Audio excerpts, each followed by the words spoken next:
Hello everyone, welcome to net learning. तो आज हम स्टार्ट करें जो हमारे बीपीएससी की सीरीज चल रही है। ये उसका 19 पार्ट होगा। 18 पार्ट ऑलरेडी अपलोड हो चुके हैं, तो आज हम ये 19 पार्ट लेके आए हैं। तो आप देखोगे इसका पहला ही क्वेश्चन हमारा बहुत इंपॉर्टेंट है कि जब गांधी जी जेल में थे तो उन्होंने ना ऑल इंडिया अनटचेबिलिटी एक लीग बनाई थी 1932 में। इसको तुम हरिजन सेवक संघ भी कहते हैं। और इसके पहले अध्यक्ष घनश्याम दास बिरला। तो याद रखना है, हरिजन सेवक संघ की फाउंडेशन किसने रखी थी? गांधी जी ने रखी थी। और इसके जो पहले अध्यक्ष हैं वो है घनश्याम दास बिरला। कंफ्यूज मत होना, अगर क्वेश्चन में ये आता है कि हरिजन सेवक संघ की फाउंडेशन किसने रखी तो वो हो जाएगा गांधी जी, लेकिन उसके पहले अध्यक्ष कौन थे? तो घनश्याम दास बिरला। ठीक है, ये ऑल इंडिया अनटचेबिलिटी लीग बनी थी 1932। ठीक है, उसी का दूसरा नाम क्या है? हरिजन सेवक संघ। तो इसके पहले अध्यक्ष कौन है? घनश्याम दास बिरला। उसके बाद जो हमारा पहला इंडिपेंडेंस माना जाता है, वॉर जो हमने पहली लड़ाई जो हमने लड़ी इंडिपेंडेंस की, वो मानी जाती है 1857। और उसको शुरू करने वाले का नाम आपको पता होगा, मंगल पांडे। ये शुरू कब हुई थी? याद रखना है आपको, 29 मार्च 1857 को गोली चलाई थी। कहाँ पे? बैरकपुर में।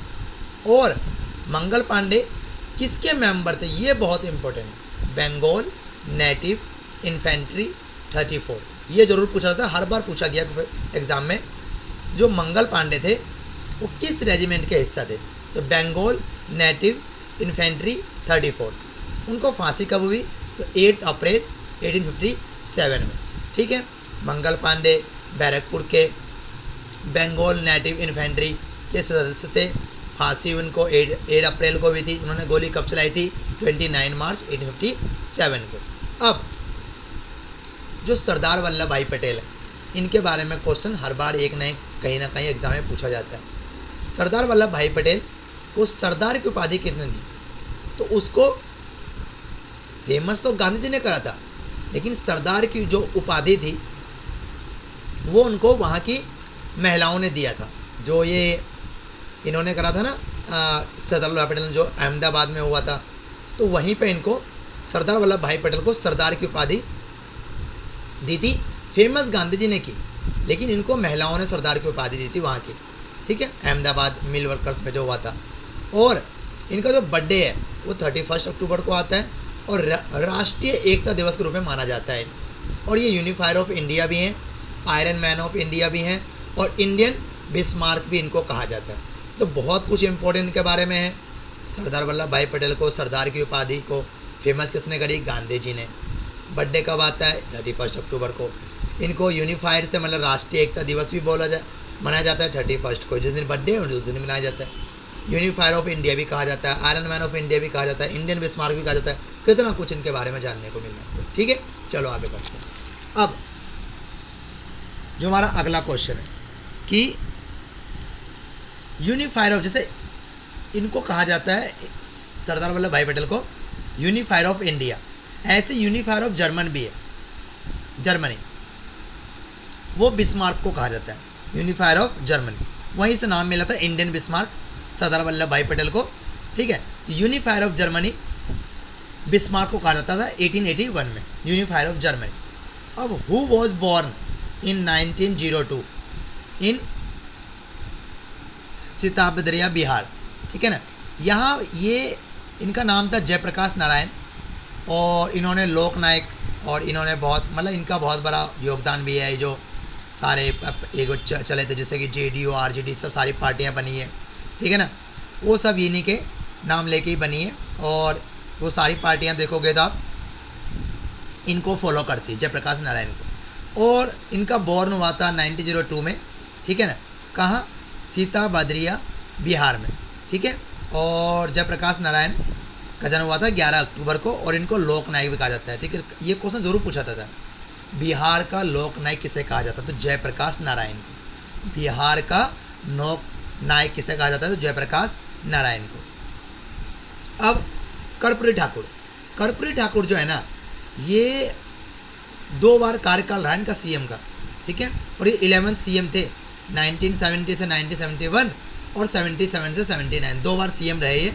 और 24 जनवरी 1924 में इनका जन्म हुआ था और इनको जननायक कहा जाता है। देखो, जयप्रकाश नारायण को लोकनायक और जननायक किसको कहा जाता है? कर्पूरी ठाकुर को कहा जाता है। और 2 बार के CM रहे ये, 1970 से 71 और 1977 से 79। अब जो आयरन है, इसके ओर के नाम आपको पूछे जाते हैं बहुत बार। आयरन ओर के नाम हेमिटाइट, मैग्नीटाइट, ठीक है, सेडिराइट या आयरन प्यूराइट, ठीक है, ये सारे आपको याद रखने हैं, ठीक है। ये सारे लेमोनाइट, ये सारे नाम आपको याद रखना है। आयरन ओर है ये सारे के सारे आयरन से मिलने वाले, ठीक है ना। अब इब्न बतूता, ये तो बहुत ही इंपॉर्टेंट क्वेश्चन है, आपने 7th में ही पढ़ा होगा, है ना। ये जो इब्न बतूता है, ये भारत किन के टाइम पे आए थे? इब्न बतूता किन के टाइम पे भारत आए थे? ठीक है, तो इब्न बतूता जो है वो एक मोरक्कन ट्रैवलर थे, याद रखना आपको। इब्न बतूता कौन थे? एक मोरक्कन ट्रैवलर थे और ये मोहम्मद बिन तुगलक के टाइम पर भारत आए थे। बहुत बार ये क्वेश्चन पूछा जा चुका है, ठीक है। महात्मा गांधी ने एक वर्ड बोला था, die less than 6 month after the independence. और ये जो इनका मतलब महात्मा गांधी जो जी इनकी जो डेथ हुई थी वो हुई थी 30 जनवरी 1948 को। 30 जनवरी, क्योंकि देखो 2 अक्टूबर तो आपको पता है गांधी जयंती मनाते हैं, लेकिन आपको ये याद रखना है कि उनको मतलब मरे किस दिन थे, तो 30 जनवरी 1948 को, ठीक है। उसके बाद जवाहरलाल नेहरू ने एक बहुत ही फेमस वर्ड कहा था जब भी गांधी जी की डेथ हो गई थी, कि हमारे जीवन से एक प्रकाश चला गया, हमारे जीवन से एक प्रकाश चला गया। ये किसने कहा था? जवाहरलाल नेहरू ने। किन के मरने पे? गांधी जी के डेथ होने पे, ठीक है। बहुत ही इंपॉर्टेंट है, कब मरे थे वो?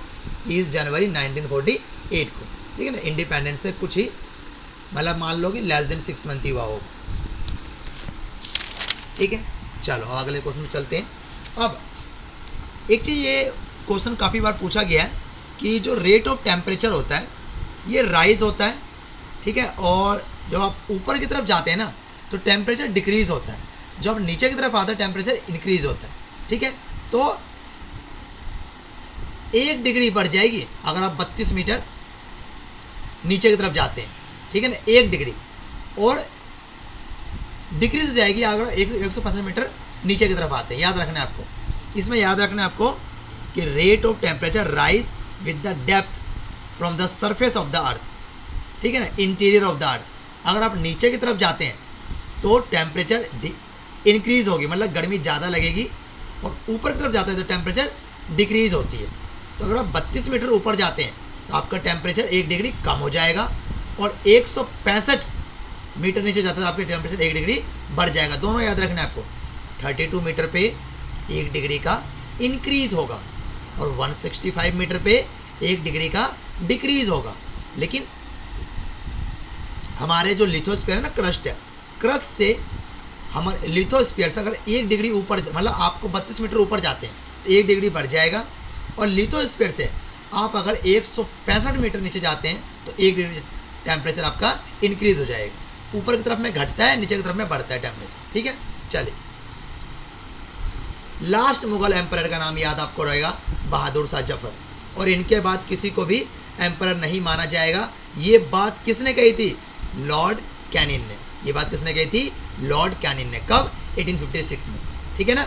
उसके बाद इनसे पहले भी एक बंदा कह चुका था 1849 में, गवर्नर जनरल जो डलहौजी थे, उन्होंने अनाउंस करा था कि बहादुर शाह जफर के मरने के बाद उनके परिवार को किले से बाहर निकाल दिया जाएगा और ये अंतिम मुगल रूलर माने जाएंगे। इनके बाद कोई भी नहीं होगा, इनके बाद कोई भी नहीं होगा, ठीक है ना। अब थोड़ा और आगे, बेगम हजरत महल 1857 में लखनऊ की थी ये, ठीक है ना, और महक पारी के जाम से जाना जाती थी ये, महक परी, इनको महक परी के नाम से इनको बुलाया जाता था, और ये अवध की महारानी थी और वाजिद अली शाह की पत्नी थी, और इनके बेटा का नाम जो था वो था ब्रिजेश कुद्रस, जो बाद में जाकर राजा बने। 11 ईयर करसंथन गए, जो बाद में जाकर राजा बने। बेगम हजरत महल लखनऊ से बिलोंग करती थी। 1857 की बात चल रहा हूँ मैं, जो वॉर हमारा हुआ था, और महक परी के नाम से ये जाना जाती थी। अवध की महारानी थी, वाजिद अली शाह की पत्नी थी, और इनके बेटे का नाम कुदरत था जो बांजा का राजा बना 11 ईयर के एज में। ठीक है, थोड़ी तबीयत ख़राब है तो इसलिए आवाज़ साफ़ नहीं आ रही होगी। ठीक है, ये मैंने वीडियो बना दी क्योंकि आपको रोज़ पढ़ना होता है। ठीक है, तो आप लोग सपोर्ट ज़रूर करें। Thank you.